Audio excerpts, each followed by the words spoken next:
Thank you for your time tonight, Miss Reyhan.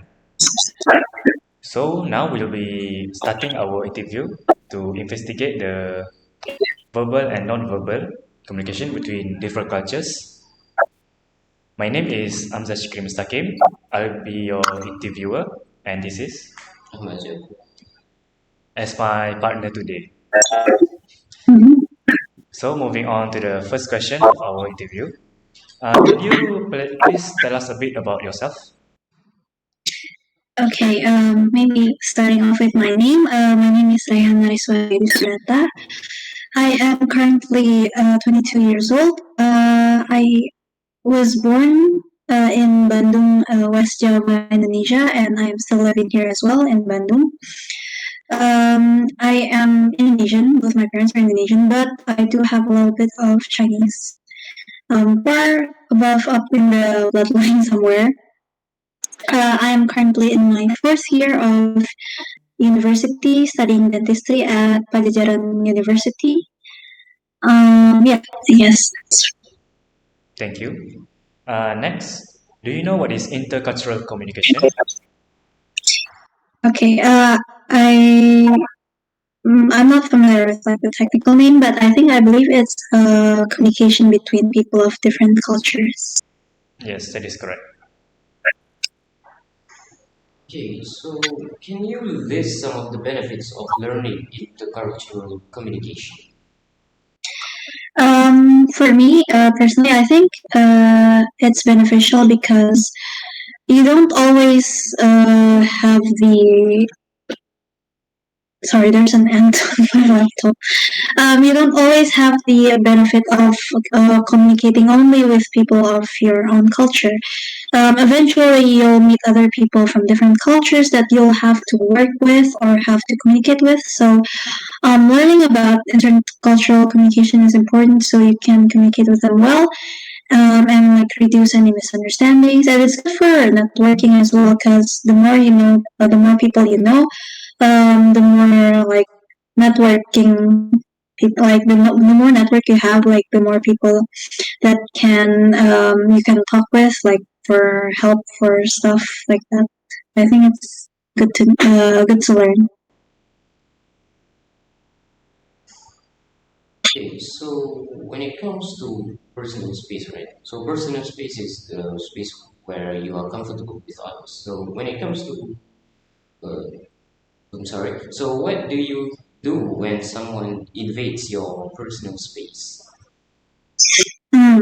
I think for this, I think it applies to both like physical personal space or like in terms of maybe like time, etc. Like any type of personal space. It's important that you maybe communicate beforehand that you have like certain limits that cannot be crossed, certain boundaries that you would like to be like uh, for people to respect. But if it already happens, like you haven't had the time to communicate it, or like the person already crossed the boundary, I think it's more than you just. For me, I would just like tell the person straight up, like do it politely in a polite way, and like not to offend the person, but let them know, like, hey, I'm sorry, but like this is a boundary for me. Like you're invading the space that I'm like not comfortable with you invading my space in this way, blah blah blah, something like that. Just like do it in as politely as you can. Okay, next, moving on to the next question. Just now you said you were in your fourth year of university, right? Mhm. How often in your university do you talk with people from different culture? I think it's pretty often. Like when like right now it's like holidays, but when I'm like have classes and stuff, it's almost every day because in my particular university, people from all around Indonesia actually come to study in my university. And like for Indonesia, like just the difference in province or difference in city can already mean a big difference in like cultural wise. Like the people in my province, West Java, is very different from the people in like middle or like west or like East Java. It's already very different. And like we have people from those areas as well, so that's already like people from different cultures. And we, of course, if we meet in class, we're gonna like communicate and interact with them like regularly. And from which culture that you have interact with easier to work with? Um, I have interacted with, other than like Indonesians, I have interacted with people from different countries as well, because I've joined like various exchange programs. Like I've been to Korea, met with people from China, from Germany, and etc. etc. And I think the easiest would be like, other than fellow Indonesians, like fellow Indonesians are like obviously the easiest because I can speak Indonesian to them.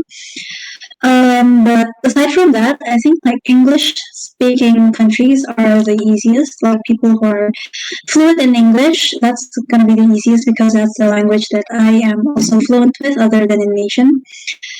Like compared to Koreans or like Chinese people, sometimes their English isn't as fluent as you think it would be. So that poses a challenge for speaking with them like that. So I think easiest is yeah, English speaking countries and fellow Indonesians from different cultures. Okay, thank you. Okay, next. In your culture, do you have any cultural norms or taboos associated with your cultural context? For my culture, I think for my particular culture, we're very polite people. So like it's very like speaking harshly, like we're soft spoken most of the time. We have to be very polite, especially to elders, and we're also like not very used to like people dating publicly. Like usually when people date, it has to be like very um in a very like reserved way. So like you can't be doing like PDA, like public display of affection. Like you can't be doing that stuff. And if we meet like people from different cultures, like I've seen it both like internet from the internet or like from other cultures that I encounter. Sometimes it's a bit of like a bit of a shock sometimes. But yeah, for my culture, those are the like things that are that are very important for people of my culture. Thank you for your answer. So, in your opinion, how do non-verbal cues such as body language, gestures, facial expressions play a role in communication within your cultural context? I think it's very important because like in terms of speaking, people can speak in various different ways. Some people are more have a higher tone. Like some people from a certain culture in Indonesia, like they're called Batak people. They speak in a very loud voice. Like it kind of sounds like they're mad, even though they're actually not mad. Um, it caused like a bit of confusion for me at first. Like because my people are very soft spoken, we have to be very polite, etc. Because of the difference in our usually like either languages or ways of speaking, like there's also Indonesia, like for context, Indonesia has different cultures can have different languages. Like mine is Sundanese, there's like Javanese and like Balinese. There's so many languages just here in Indonesia. So body language becomes important because I think it's pretty universal.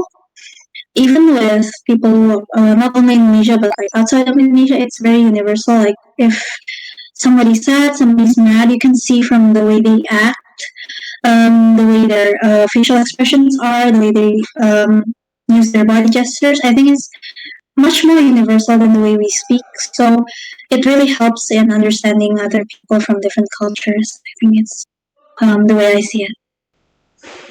Mhm.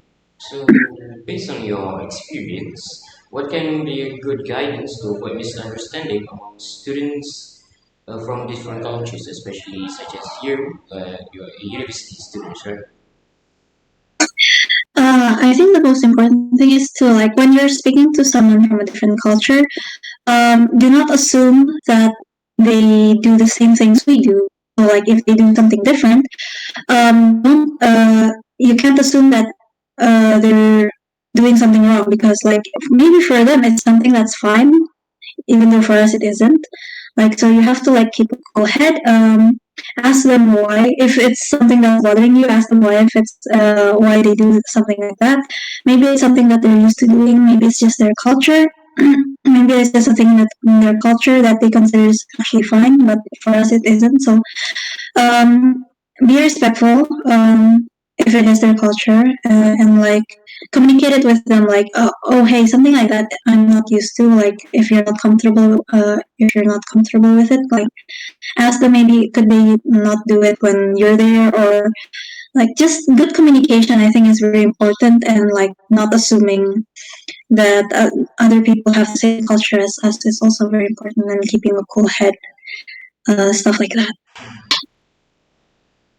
Thank you for your answer. Next to my question. Have you experienced any significant culture shocks or moments of cultural adaptation? Yeah, I definitely have, once or twice. Should I elaborate? Yes. Yeah, okay. So maybe one that I remember most recently is, I have, like I said, I have a friend who's her culture, I guess, not her culture, her tribe. Something like that. It's called Batak. Her suku, we call it, sukunya tuh Batak.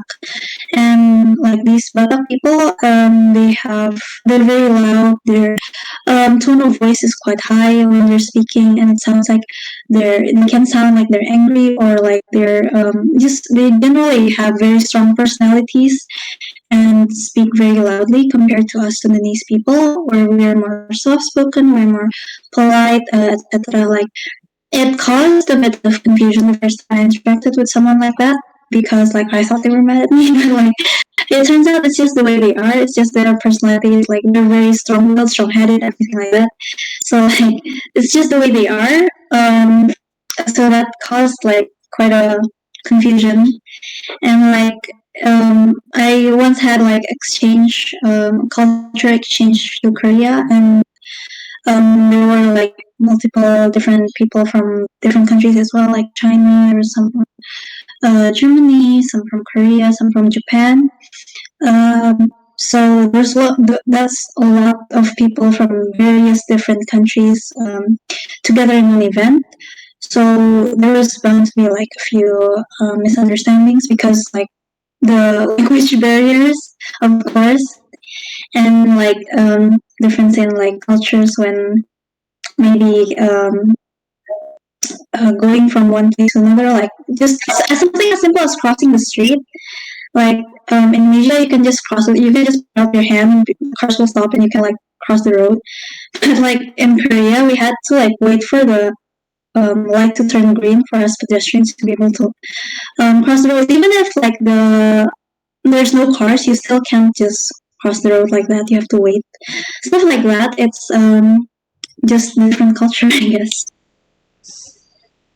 Right. So for the last question, um, Indonesia itself is a multicultural and multiracial uh, country. Right? So have you ever encountered any misunderstanding or misinterpretation of nonverbal cues when interacting with individuals from different cultural background?